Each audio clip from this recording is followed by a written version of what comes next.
Hello, everybody. Another installment of Andraco's Classroom, remote from my basement. So I just wanted to take some time and give you a short video to go over a few more details about your project. Hopefully you can see this. If not, I'll read it for you. And of course, you have P9 in your manuals, and it's also described at the end of the slideshow on living things. So there's a few different places you can find that information. So let me give you a fact of the day so that we could get started. And it turns out that the female prisoners of concentration camps during World War II were forced to make socks for the soldiers.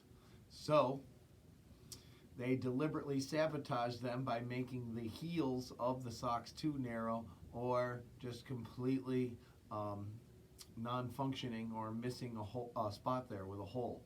And it caused the Nazi soldiers to suffer from serious blisters during World War II. So little malicious compliance there on behalf of some women concentration camp prisoners.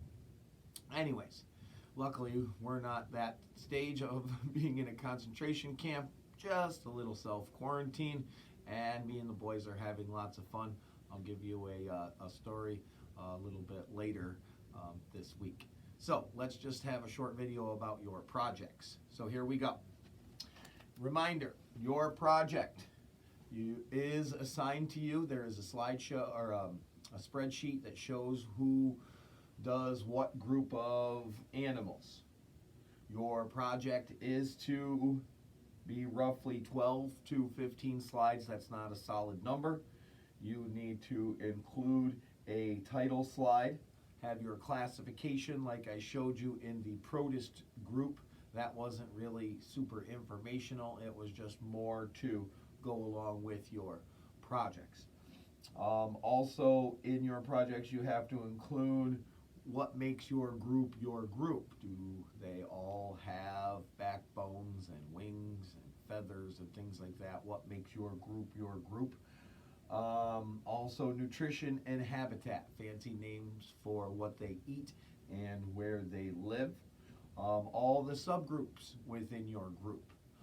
There may be many, there may be only 3 or 4, but just make sure you include your subgroups. What adaptations are specific to that group. Lots and lots of pictures and videos, as well as a crossword puzzle. Puzzle-maker.com will make a free crossword puzzle for you. If you take a screenshot of it and share it with me via Google Docs, I will give you credit for it that way. It's a free way to do it. That's puzzle-maker.com. I'll share that website with you through Classroom as well. And then of course you must be able to fill in every square. Now your row, say your mollusks across here, your row can be used just like this sheet as a checklist. So check off, did I include all of these things? As well, if you're mollusks, you can check off, did I include all of these things on the slide?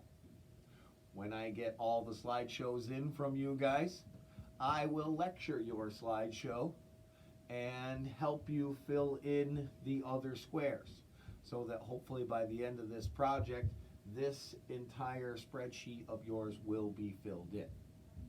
Okay, so remember, you do not have to do any kind of group presentation due to the circumstances, but I will be the one who will lecture and share each of these with you every day so that you have something to fill in for your spreadsheet.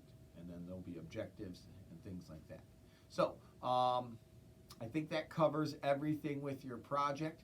Please feel free to email me, share your projects with me.